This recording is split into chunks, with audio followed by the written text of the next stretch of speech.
I said, well, that's some of my friends.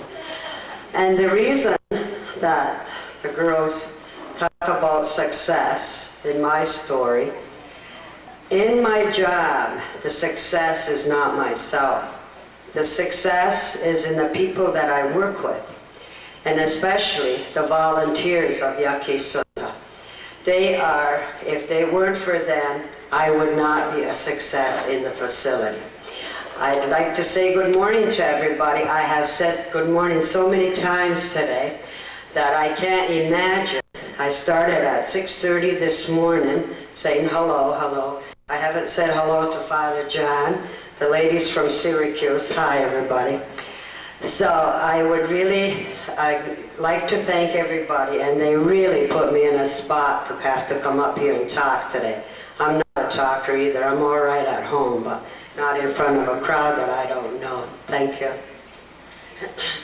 My name, of course, I have notes too, but I wrote it myself, and my daughter-in-law put it on the computer. So she ripped it right out last night, was all ready for it. My name is Judy Hemlock, and I'm from Akwesasne.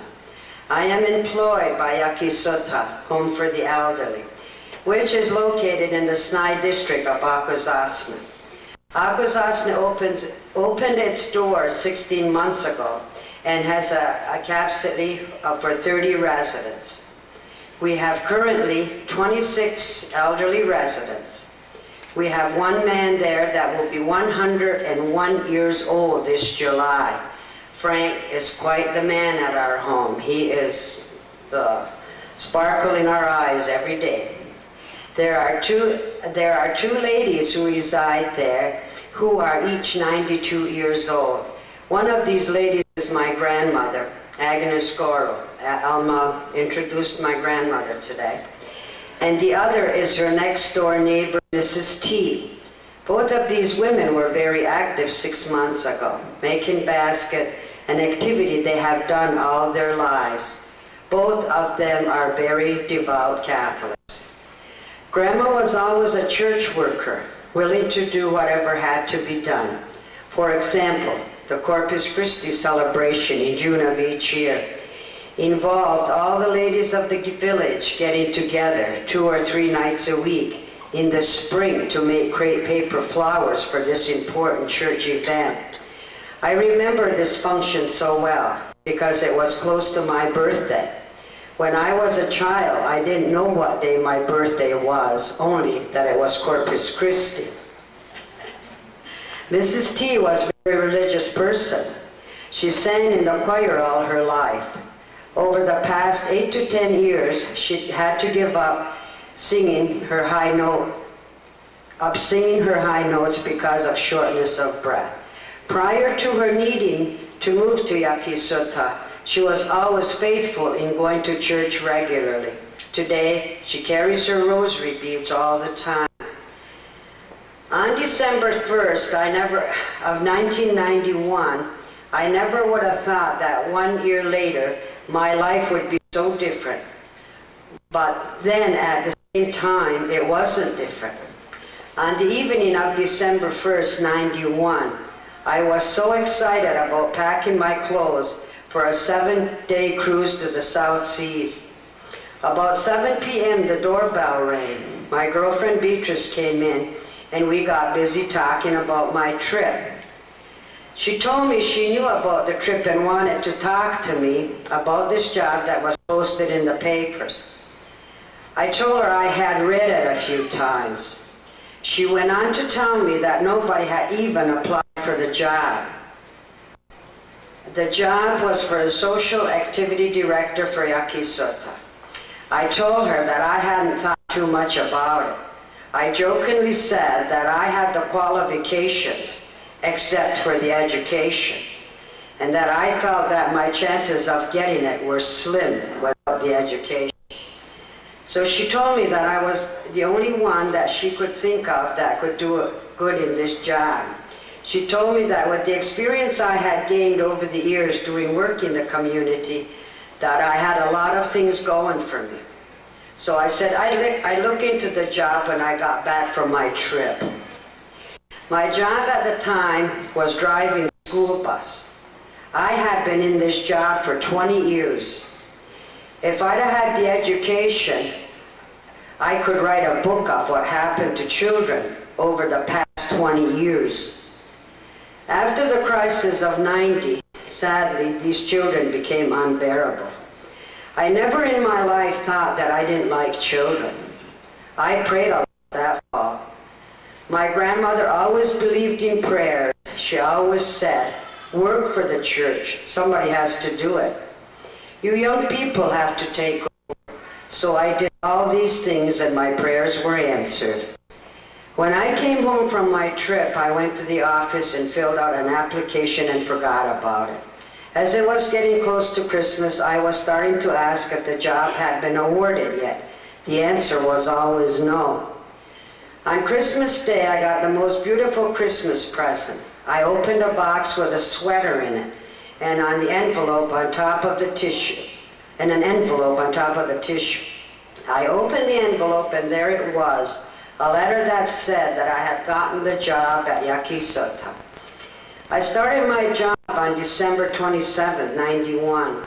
I was shown around the facility and was even given an office. When I saw the office, of course I checked the walls to see what I could put on them. Then I looked some more and said, where's the computer? I thought that might impress her because I didn't even know what one looked like at the time. But I now bought my son and I bought my daughter-in-law a computer. That's how I got my papers today.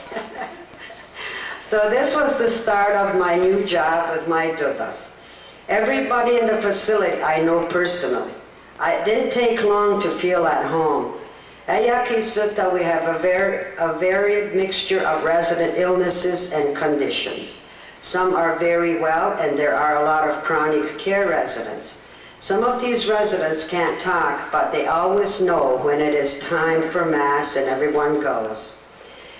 Currently, the Catholic rate among residents is close to 100%. So prayers are very important. There is one resident who worked in the church all her life. Today, she's the one that takes care of the Mass on Thursday mornings at Yakisota. She sets up the linen and altars, and she even hired a lady to make new linens for our altar, and our altar is just a table in the activity room. John and Reverend Ron Deacon Ron Boyer have been there to say Mass quite a few times. The Assembly of God Church is very active at Yakisota. The church minister and her group came in twice a month to pray and sing with the residents. Religious activity is one of the more popular activities at Yakisota.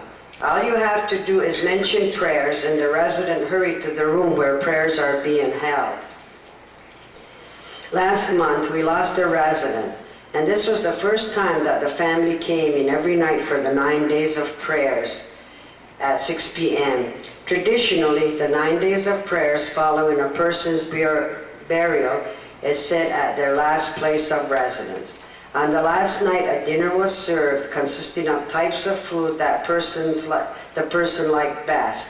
For the 9 days, there was a lot of activity at Yakisota.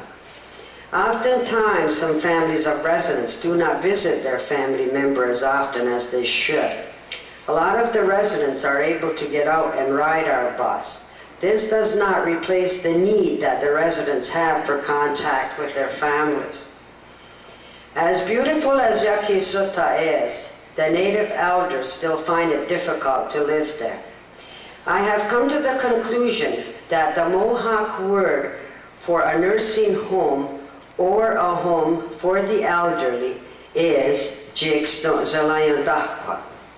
I think that is really an awful Mohawk word, and I'm going to be in the process in some way to try to have that changed in some other way. And I think this is one of the reasons that the elders are just so unhappy about the way it's named. Where in the English word it's not as harsh.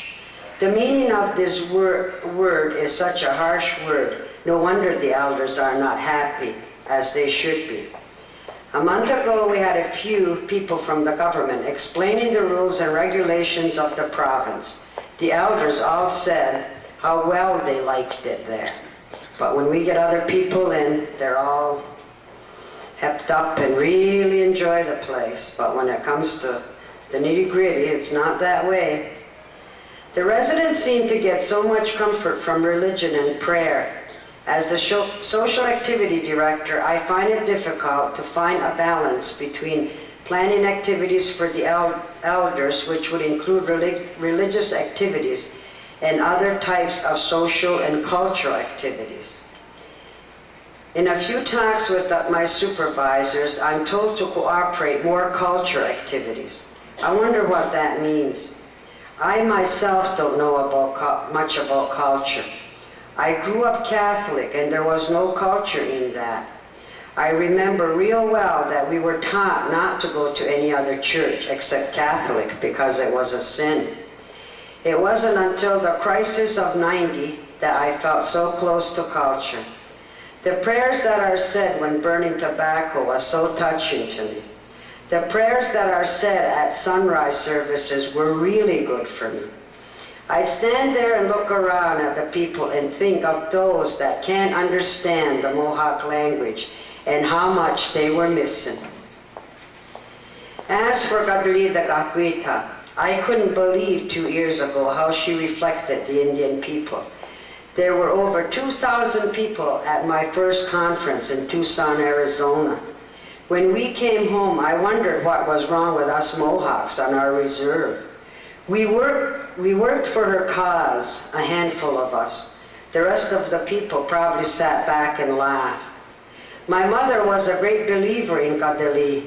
She made so many friends at the conferences, and she always exchanged letters with the friends she made. So in turn, I have met a lot of her friends. What is Native spirituality? I have talked about my experience working with the elderly, my years growing up as a Catholic, my exposure to a traditional prayer, and my contact with Kadali Circle. I have come to the conclusion that spirituality is not a matter of one faith or a certain type of religion. Spirituality is a matter of the belief in your belief in living your life peacefully, helping and comforting others, and living life to its fullest and believing that is your purpose in living in this world. This is my story. Thank you.